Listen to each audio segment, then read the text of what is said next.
Capítulo 21. Passei metade da noite acordado, quando enfim consegui dormir. Virei-me de um lado para o outro, atormentado por uma sucessão de sonhos em que era assombrado pelo rosto de Caroline Adams. A pele arroxeada, os olhos saltados. Acordei banhado em suor, depois de sentir minhas mãos no pescoço úmido e arrepiado de uma galinha depenada, que de repente se transformava no rosto de tia Marta, que certamente merecia esse destino, pois nunca interferiu para tentar evitar os excessos violentos de meu tio com o seu cinto.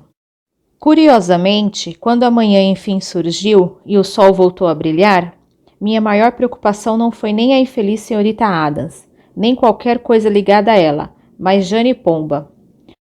O fato de ela ter lido Hamlet para Morgan significava que havia enganado a todos nós, quer dizer, a mim, fingindo que não sabia ler. Fiquei me perguntando o que mais ela poderia estar escondendo e por que estaria fazendo isso. Havia algum mistério ali e eu pretendia descobrir o que estava acontecendo. Gostava imensamente daquela garota. Sentia-me atraído por sua aparência esguia, seus olhos escuros, o pescoço gracioso, mas nada disso tinha importância. Eu não permitiria que me fizesse de bobo. Eu não seria usado. Assim que pude escapar, depois de cumprir minhas obrigações, fui até seu quarto. Ela estava sentada perto da janela, observando a paisagem invernal, com o volume de Grandes Esperanças ao seu lado. Fiquei me perguntando se estaria lendo o livro, poderia tê-lo fechado rapidamente ao ouvir a batida na porta. Ela sorriu para mim. Olhe para a neve, disse ela. Não é linda? Apenas acenei com a cabeça e ela subitamente pareceu ansiosa. Ah, senhor, eu não passei no teste? Ah, passou com certeza. Passou até bem demais. Eu não entendo, disse ela, agora parecendo confusa. Como poderia passar bem demais? Nós precisamos ter uma conversa muito séria. Tentei fazer de tudo para ajudá-la. Tirei-a da vida indigna e enfadonha a que estava relegada neste lugar e em troca você tirou proveito da minha ajuda e me enganou. O que está dizendo? Do que está me acusando? O Dr. Morgan me disse que você leu Hamlet para ele. Como poderia ter feito isso se não aprendeu? Ela começou a rir. O quê? Mas eu aprendi com o senhor quando leu e ensinou para mim. Eu lembrei parte do texto. Ser ou não ser, eis a questão. Ficou guardado na minha cabeça. O Dr. Morgan disse que você leu para ele. Como poderia saber qual era o trecho referente ao solilóquio se não entende as palavras? Não foi assim que aconteceu. Quando terminei Grandes Esperanças, o Dr. Morgan me pediu que lesse outra coisa. Eu me desesperei, como bem pode imaginar, pois não tinha outros trechos preparados. Pensei que seria descoberta. Ele pegou o único livro que viu no quarto e me disse para ler alguma coisa. Meu coração começou a acelerar e pensei que fosse explodir. Posso lhe garantir, pois tinha certeza de que ele iria descobrir tudo. Mas então enxerguei uma possibilidade, uma pequena chance. Abri o livro ao acaso, pois, como o senhor bem disse, não poderia distinguir uma página da outra, mas ele estava sentado diante de mim. Levantei o livro de tal forma que ele só podia ver a capa. Recitei alguns trechos de Hamlet e também de Macbeth. Tenho certeza de que não li tão bem, pois falei tudo de memória e não tão bem quanto o texto decorado do livro de Dickens. Mas acho que ele não percebeu. Para falar a verdade, senhor, acho que o Dr. Morgan não conhece Shakespeare muito bem. Balancei a cabeça, admirado com sua esperteza e sua capacidade de improvisação, para não falar da audácia. E pensar que Morgan achava que aquela garota era uma imbecil, ela havia mostrado que era muito mais inteligente do que ele, aquele velho idiota. Muito bem pensado. Sinto muito por ter duvidado de você. Ela ignorou o que eu disse e voltou a olhar pela janela, evitando meus olhos. Senhor, tenho um pedido a lhe fazer. Um pedido? O que é? Eu gostaria de patinar no gelo. Patinar? Ela se virou para mim, os olhos brilhando. Por favor, senhor, Eva tem os patins. Ela disse que me empresta. Sei que não há um lago de verdade por aqui, mas há um laguinho nos fundos da casa, senhor, e os jardineiros limparam a neve para Eva, e ela costuma patinar ali. Por favor, senhor, precisa dar sua permissão. Eu ia dizer que não, pois não podia imaginar o que Morgan pensaria da ideia, mas então pensei, por que não? Que mal poderia haver? Além disso, eu não precisava pedir a permissão a Morgan.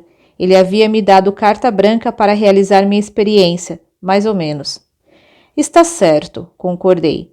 Vou levantar 1 hora mais cedo amanhã e você poderá patinar antes do café. Eu estava começando a pensar no futuro próximo, a me preparar para a partida, que precisava acontecer antes que a neve derretesse e revelasse o corpo de Caroline Adams. Contando o dinheiro que eu havia tirado de sua bolsa, descobri que tinha $60. Com o que arrancaria de Morgan a título de salário, teria uma bolada considerável para financiar minha fuga rumo ao oeste. Estava ficando cada vez mais ansioso com o futuro e a nova vida que imaginava para mim, pois a vida que levava no hospital parecia cada vez mais sublimada por uma vaga sensação de medo.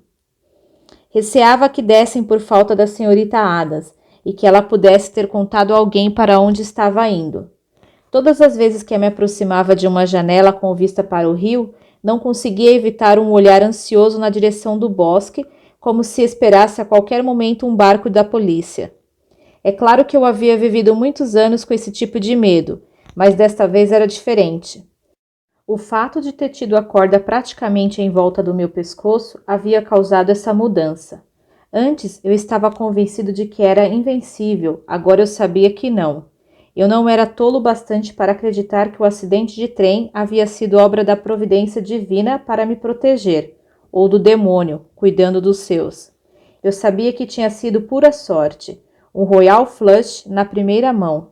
Uma sorte tão grande que eu não podia evitar a sensação de que havia usado todas as reservas dessa substância e que agora não me restaria mais nada. Na manhã seguinte, a neve deu uma trégua e o sol brilhou no céu claro e frio. Jane e eu saímos em direção ao pequeno lago. Ela ia tagarelando e rindo, usando aqui e ali uma palavra estranha, naquele seu modo peculiar de falar. Em vez de médico e paciente, parecia que éramos uma criança e seu tio favorito, ou dois amantes, algo que às vezes não parecia estar tão longe da verdade. Os jardineiros certamente haviam começado a trabalhar bem cedo, pois não havia nem um pouco de neve cobrindo o lago. Estremeci ao pensar que estávamos tão perto do lugar onde eu havia enterrado a infeliz senhorita Adams, que jazia a cerca de 20 ou 30 metros. Mas quando vi que não havia nenhum sinal que pudesse indicar a existência de um corpo ali perto, comecei a apreciar a ideia de sua proximidade. Enquanto Jane se sentava na borda da água congelada para colocar os patins que Eva lhe tinha emprestado, caminhei descuidadosamente até chegar ao local onde estava a senhorita Adams. Com os pés enfiados na neve, fiquei olhando sem conseguir evitar um sorriso ante a ideia de que estava diante de minha vítima e que eu era o único que sabia. Era evidente que Jane Pomba sabia patinar muito bem, que não era uma novata. Deslizou sem esforço pelo gelo, graciosa como um cisne, a cabeça sustentada por aquele pescoço deliciosamente longo. Ela zigue-zagueou pela superfície, aproximando perigosamente das beiradas. Algo inevitável, pois o lago era muito pequeno, com certeza muito diferente daquele que ela havia comentado, mas sempre sabendo onde estava. Ela deslizou pelo pequeno círculo do perímetro do lago com uma confiança que desmentia sua personalidade normalmente tímida. E então, subitamente, ela parou de patinar e ficou quieta, mais ou menos no centro do lago. Ficou ali parada, olhando para a frente, o cabelo ao sabor do vento, completamente desgrenhado. Eu não sabia o que tinha acontecido, mas senti uma sensação de vazio no peito. Algo do fundo de suas entranhas parecia ter vindo à superfície. Fui tropeçando na neve até chegar à beira do lago. Jane, Jane, o que aconteceu? Sua expressão parecia tão imóvel quanto seu corpo. Ela parecia não ter ouvido. Então tive uma súbita inspiração. Florence! Gritei. Florence! Ela virou a cabeça imediatamente e olhou para mim, e ao fazer isso começou a tremer. Seus pés escorregavam em direção oposta e ela caiu. Tive dificuldade para chegar até ela rapidamente. Meus sapatos escorregavam no gelo e quase caí de costas por mais de uma vez. Ela continuou sentada no gelo, olhando para mim como se eu fosse um estranho. Está tudo bem, Florence. Estou chegando, gritei. Ela não pareceu se importar. Finalmente consegui chegar perto por trás dela. Coloquei as mãos debaixo de seus braços e levantei-a. Os patins começaram a escorregar e cheguei a pensar que nós dois iríamos cair, mas consegui me equilibrar e segurá-la em pé. O que aconteceu? O que aconteceu? Ela olhou para mim como se não soubesse quem eu era e disse uma única palavra: Theo. Esperei um pouco, mas ela não disse mais nada. Quem é Theo? Alguém com que você costumava patinar? Seus olhos estavam olhando para mim, mas eu sentia que ela não estava vendo nada. Era como se um mecanismo dentro deles estivesse voltado para dentro, olhando para algo guardado há muito tempo. Lentamente ela concordou com a cabeça. Sim, ele era alto. Ela ficou em silêncio de novo, por isso tentei induzi-la. Talvez seja o irmão de quem você falou? Theo é seu irmão? Ela sacudiu a cabeça vigorosamente, como um cachorro se sacudindo para tirar a água do pelo molhado. Meu irmão? Sim, acho que era. Ele era alto como eu. Sim, ele devia ser meu irmão. Achei estranho o fato de ela falar desse Theo no passado, apesar de eu ter me referido a ele no presente.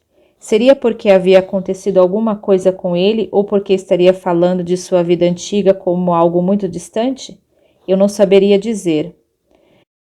Com meu braço em torno de seus ombros, comecei a caminhar lentamente até a borda do gelo. Ela não tentou patinar. Em vez disso, foi caminhando desajeitadamente com os patins. Quando chegamos na beirada e ela se sentou para tirar os patins, eu disse: Está certo. Fale mais sobre esse Theo. Mais uma vez ela ficou olhando para um passado distante, por não sei quanto tempo. Por fim, olhou para mim e falou como se tivesse acabado de perceber que eu estava ali. Eu não posso. Eu tinha uma foto de um garoto patinando em um lago, mas sumiu. Ele não está mais lá. Tente, insisti. Vamos lá, Florence, você precisa tentar. Ela ficou em pé, olhou para mim e disse: Não deve me chamar por esse nome, senhor. Não sou mais essa pessoa. Aqui sou Jane Pomba. E dizendo isso, começou a caminhar de volta para o hospital. Fui atrás dela e a alcancei, mas apesar de todas as minhas tentativas para conversar, ela não disse mais nada. Foi quando estávamos nos aproximando do prédio que um movimento repentino em uma das janelas do andar de cima chamou minha atenção. Vi o que parecia a figura de uma mulher vestida de preto olhando para nós. Mas naquele momento tropecei em algo, talvez um galho coberto pela neve. E quando consegui me equilibrar de novo, a mulher, se é que existia, havia desaparecido.